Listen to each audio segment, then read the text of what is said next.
Coba deh lu bayangin, kerja capek-capek tapi enggak digaji, libur juga enggak ada. Udah gitu kalau mati bukannya istirahat, malah dihidupin lagi sama bos buat lanjut kerja. Edan nggak sih? Nah, kurang lebih gitu tuh nasib para pahlawan di dunia ini. Mau udah tumbang berapa kali di medan perang, tetep aja dibangkitin lagi buat beresin misi. Nah, Dota ini salah satu yang kena nasib apes itu. Ceritanya dia lagi ngos-ngosan lari dikejar segerombolan kesatria suci. Gara-gara dia nekat nyolong peti mati dari mereka. Tapi sialnya, di daerah situ juga nongkrong segerombolan iblis yang level seremnya jauh di atas para kesatria tadi. Pas para kesatria mulai dilahap satu-satu jadi cemilan iblis, Dota nggak pakai mikir panjang, dia langsung tancap gas kabur. Tapi ya namanya juga nasib. Belum jauh larinya dia udah disergap salah satu iblis dan langsung dibanting jatuh. Panik dong dia, teriak-teriak minta tolong. Untung aja ada Silo, temennya, muncul tepat waktu. Tanpa banyak bicara, dia langsung nusuk kepala si iblis sampai tumbang. Habis itu, Dota ngeluh. Katanya tadi sempat ketusuk juga pas kabur dan sekarang lukanya sakit banget. Dia malah nyuruh Silo buat bunuh dia sekalian saja, biar nanti respawn lagi di markas. Bukannya diturutin, Silo malah ngegas dan ngebogem Dota. Katanya sih iya, mereka memang bisa hidup lagi, tapi tiap kali mati dan dibangkitin, memori sama jiwa mereka pelan-pelan terkikis. Lama-lama bisa lupa siapa diri sendiri. Serem juga sih kalau dipikir-pikir. この森は磁気魔王現象に汚染される。怪我がすり減っていつかは自分が何者かわからない。 Lagi ribut begitu, mereka baru ngeh lah, kok ada peti mati di pojokan. Dota santai aja jelasin, tadi dia lihat para ksatria bawa peti yang kelihatannya mahal. Ya sudah, kepikiran dong buat dia ambil. Tahu-tahu dia udah lari di hutan sambil manggul peti itu. Selo udah nahan emosi banget biar nggak nonjok lagi, tapi Dota masih sempet ngomong enteng, ya tinggal balikin aja nanti, kelar kan? Masalahnya nggak sesimpel itu bro. Pas mereka buka dan ngintip isinya, ternyata di dalamnya ada mayat cewek yang auranya beda banget, kayak orang penting. Wah, kalau Markas tahu, bisa ngamuk besar ini. Dota sempet nebak, jangan-jangan dia bangsawan. Tapi Silo langsung nyeletuk, itu bukan manusia, melainkan Dewi. Dota jelas nggak langsung percaya, soalnya setahu dia, para dewi itu senjata buat ngelawan Raja Iblis. Dan biasanya wujudnya kayak bongkahan besi raksasa, bukan cewek kecil imut kayak yang ada di depan mereka sekarang. Lagi asik debat soal itu, tiba-tiba kedengeran suara trompet dari arah lembah. Pas mereka nengok, ternyata di bawah sana pasukan ksatria suci lagi dihajar habis-habisan sama peri iblis. Walaupun Silo sebel banget sama para ksatria itu, tetep aja dia nggak tega lihat mereka dibantai gitu aja. Lagian misi mereka kan emang buat nyelamatin dan evakuasi ksatria kerajaan yang kejebak di sana. Jadi kalau mereka berhasil nolongin, otomatis misi mereka kelar. Silo udah siap mau loncat turun, tapi tiba-tiba ada suara manggil dari belakang. Ternyata si cewek dari dalam peti tadi, si Dewi itu, udah bangun. Silo langsung pasang muka bete. Soalnya tuh Dewi dengan santainya nawarin bantuan. Kayak sok yakin banget gitulah. Katanya kalau Silo mau pakai kekuatannya, beres deh semuanya, auto menang. Bayarannya cuma minta dipuji-puji dan dikasih perhatian. Emang sih para dewi itu diciptain dengan settingan haus, kasih sayang dan pengakuan. Nah, yang satu ini namanya Teorita. Dia ngomong bakal bantu tuanya, bahkan kalau harus ngorbanin nyawa sekalipun. Justru itu yang bikin Silo makin ilfil sama para dewi. Tanpa banyak debat lagi, Silo langsung lompat ke lembah, ninggalin Teorita. Intinya dia enggak mau bergantung sama kekuatan dewi. Tapi dia masih butuh skill observasinya Dota. Jadi dia minta Dota nunjukin posisi pasukan kesatria yang masih hidup. Nggak taunya Teorita ikut nyusul dong. Katanya dia pengen ngelindungin kesatrianya. Silo cuma jawab santai. Ya udah, terserah lo.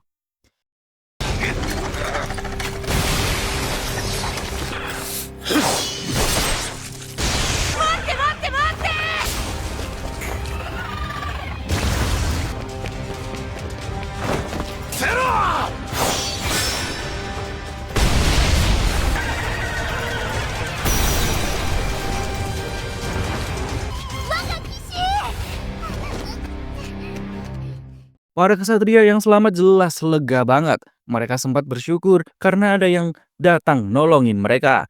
Tapi begitu sadar kalau yang nyelamatin mereka itu Sailo, pahlawan yang pernah dibuang langsung berubah sikapnya.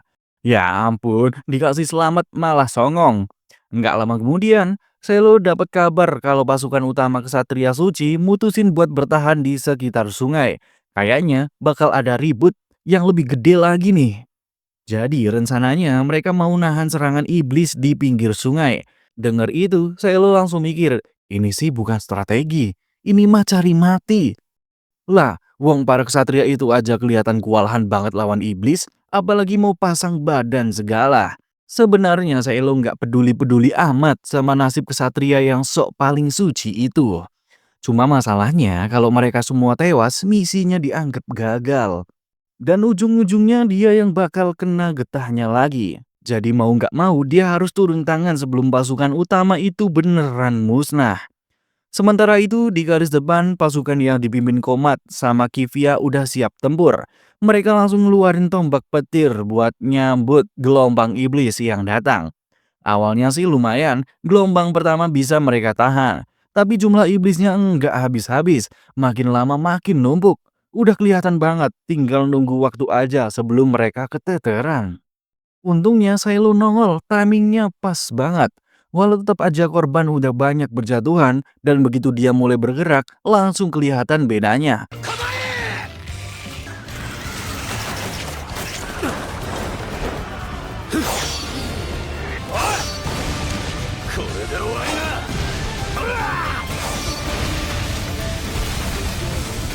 Komandan Kivia sempat ngucapin terima kasih, tapi dia juga heran. Ini orang siapa sih? Gak lama Teorita nyusul. Begitu lihat dia, Kivia langsung sadar kalau itu Dewi. Dia jadi makin curiga. Harusnya Teorita kan dijaga pasukan kesatria suci. Kok bisa-bisanya sekarang bareng Silo? Di kepalanya langsung muncul pikiran aneh. Jangan-jangan Silo nyerang tim pengawal buat nyulik si Dewi. Silo buru-buru jelasin kalau para pengawal itu udah tewas duluan dihajar iblis. Dan dia juga nggak ada niat bikin kontrak sama Dewi segala. Tapi pas Kivia minta penjelasan lebih lanjut, tiba-tiba suasana langsung berubah. Raja Iblis muncul loh.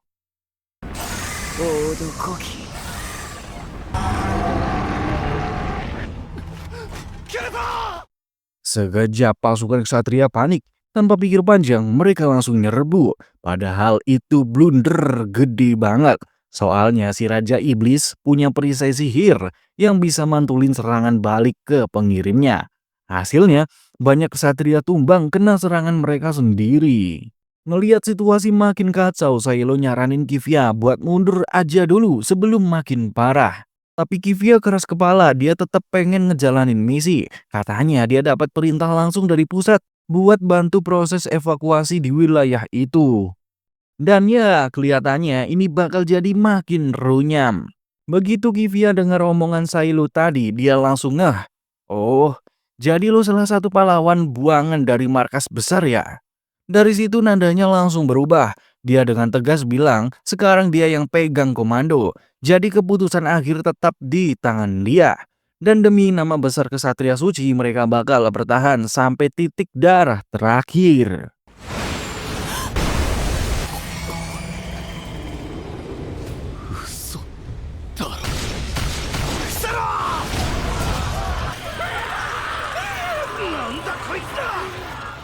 Nggak pakai aba-aba, telur-telur itu pecah dan keluarlah iblis-iblis kecil yang langsung nyerbu ke segala arah.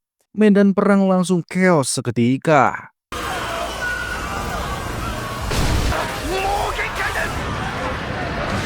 Selo berusaha nahan laju mereka, lempar sana-sini pakai belatinya.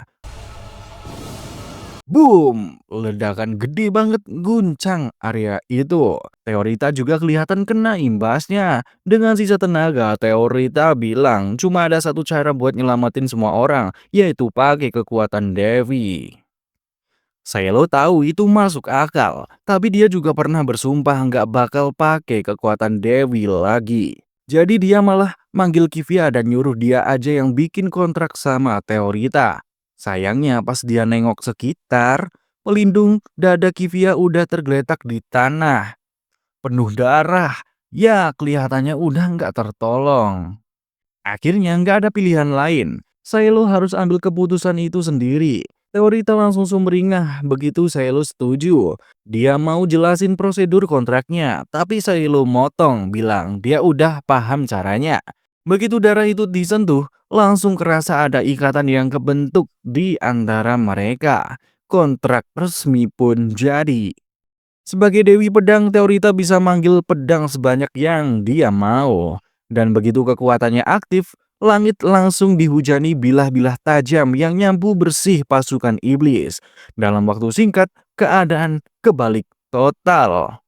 Teorita senengnya bukan main, dia langsung minta dipuji. Tapi Silo ogah, soalnya dari kejauhan kelihatan gelombang iblis baru mulai berdatangan lagi. Tanpa buang waktu, Silo nyamber salah satu pedang ciptaan Teorita dan melemparkannya langsung ke arah musuh. Hasilnya gila, efektif banget. Satu persatu iblis yang tersisa diberesin sampai nggak ada yang berdiri lagi. Lagi panas-panasnya pertempuran, ketemu Kivia yang ternyata masih hidup. Lah, kalau tahu gitu kan tadi kontraknya bisa ditunda dulu ya. Tapi ya udahlah, nasi udah jadi entut.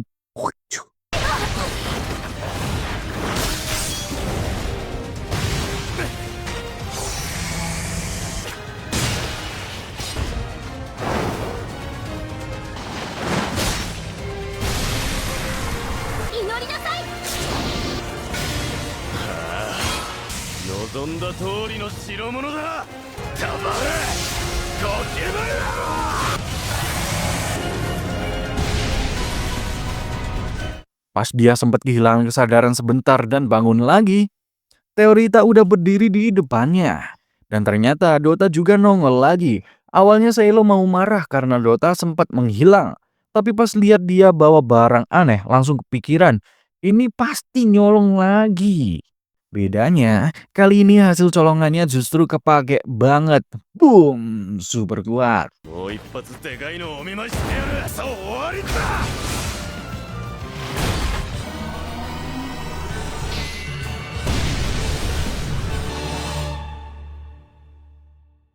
Ledakan dahsyat itu akhirnya ngancurin Raja Iblis sampai hancur total. Medan perang langsung sunyi dan perang pun selesai. Dan seperti biasa, Teorita langsung minta dipuji lagi. Kali ini Silo cuma ngelus kepala dia sambil ngalah. Tapi di tengah semua itu, Silo tiba-tiba keinget sama Dewi lamanya yang dulu pernah bikin kontrak sama dia. Belum sempat dia tenggelam terlalu jauh, Kivia datang. Bukannya santai, dia malah langsung ngarahin pedang ke Silo. Katanya, Silo bakal dapat hukuman berat karena berani bikin kontrak sama Teorita tanpa izin resmi. Teorita langsung pasang badan dong, dia bilang Silo itu kesatria terbaik yang pernah dia temuin. Kivia langsung nyahut ketus, lu ngomong gitu karena lu belum tahu dosa dia. Akhirnya Kivia buka kartu, dulu Silo juga bagian dari kesatria suci. Dan dia dituduh ngebunuh Dewi, partnernya sendiri. Teorita jelas kaget. Tapi ya itu cuma versi resmi yang beredar. Tapi kenyataannya beda jauh. Waktu sidang dulu, jaksa nuduh Silo sengaja membunuh Dewi bernama Nerva. Padahal menurut Silo mereka dikirim perang bareng dengan janji bakal ada bala bantuan. Masalahnya bantuan itu enggak pernah muncul. Nerva akhirnya harus ngeluarin seluruh energinya sendirian buat nahan musuh. Dan kalau Dewi sampai kehabisan energi, mereka bisa berubah jadi peri iblis yang jauh lebih berbahaya. Silo bilang dia cuma pengen nyelamatin Nerva sebelum perubahan itu terjadi. Tapi jaksa nggak mau denger, malah bilang Silo cuma ngarang cerita. Dari situ Silo sadar, dari ekspresi si jaksa aja udah kelihatan. Ini semua kayaknya udah disetting. Dia cuma pion yang dijadiin kambing hitam alias dijebak. Sampai sekarang dia belum tahu siapa dalang dibalik semua itu. Tapi satu hal yang pasti, dia udah bersumpah mau butuh berapa kali hidup pun dia bakal bikin orang-orang itu bayar lunas. Gila sih.